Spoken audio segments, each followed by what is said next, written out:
খুলনা ও বরিশাল থেকে যুক্ত হচ্ছেন সহকর্মী রফিউল ইসলাম টুটুল ও সৈয়দ মেহেদী হাসান। শুরুতেই যাব খুলনায়। টুটুল, প্রায় প্রতিদিনই আপনারা আমাদের হাম সম্পর্কে বিস্তারিত তথ্যগুলো জানাচ্ছিলেন। আজ কি চিত্র দেখতে পাচ্ছেন, কি জানাবেন? ধন্যবাদ ফারদিন। আমি এই মুহূর্তে আছি খুলনা মেডিকেল কলেজ হাসপাতালে। এখানে আপনি বলছিলেন যে 25 জন রোগী ভর্তি আছে।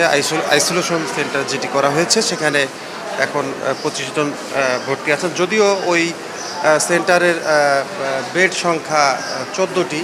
এটি অতিরিক্ত আরও যে রোগী রয়েছে তারা কিন্তু হাসপাতালের বারান্দা বা মেঝেতে আছে। এছাড়া গত 24 ঘন্টায় 69 জন রোগী ভর্তি হয়েছে খুলনা বিভাগের 10 জেলায়। তার মধ্যে খুলনাতে 11 জন, কুষ্টিয়াতে 20 জন, মাগুরাতে 9 জন, যশোরে 7 জন সহ এভাবে 3 জন 4 জন করে অন্যান্য জেলায় ভর্তি হয়েছে। তবে এখন পর্যন্ত নমুনা পরীক্ষা করে কিন্তু কারোরই হাম শনাক্ত হয়নি। এবং গত 1.5 মাসে যে পরিসংখ্যান খুলনা বিভাগের 10টি জেলায় 1678 জন রোগী ভর্তি হয়েছিল, তার মধ্যে মাত্র 70 জন রোগী স্থায়ীভাবে হাম শনাক্ত হয়েছিল এবং 10 জন রোগী মারা গিয়েছিলেন বিভিন্ন উপসর্গে। তবে সেটিও নমুনা পরীক্ষা করে দেখা গেছে যে তাদের কোনো হামের উপসর্গ ছিল না।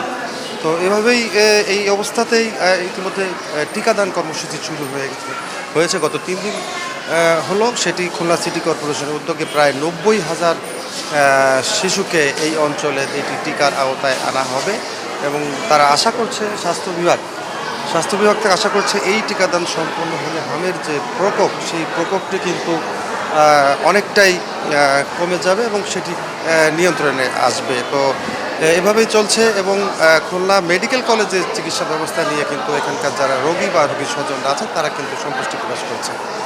এই ছিল হামের সর্বশেষ খবর খুলনা থেকে। জি টুটুল, আপনাকে ধন্যবাদ খুলনার পরিস্থিতি সম্পর্কে আমাদের জানানোর জন্য। মেহেদী হাসান রয়েছেন বরিশালে।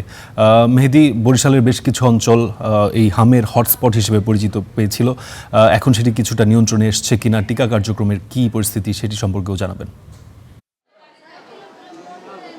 ফারদিন, আপনাকে ধন্যবাদ। আমি শেরেবাংলা মেডিকেল কলেজ হাসপাতালের শিশু ওয়ার্ডের হামের জন্য বিশেষায়িত যে আইসোলেশন ওয়ার্ড রয়েছে সেই ওয়ার্ডটিতে রয়েছে। এখানে অন্যান্য দিনের মতোই কিন্তু একই চিত্র আমরা দেখছি যে এখানে প্রত্যেকটি বেডে 3 থেকে 4 জন শিশু রয়েছে।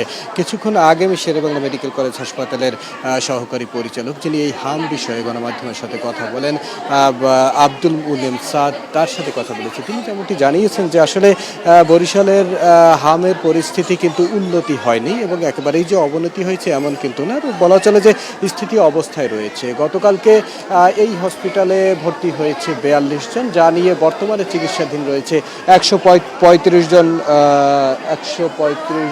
শিশু রোগী এখানে ভর্তি রয়েছে।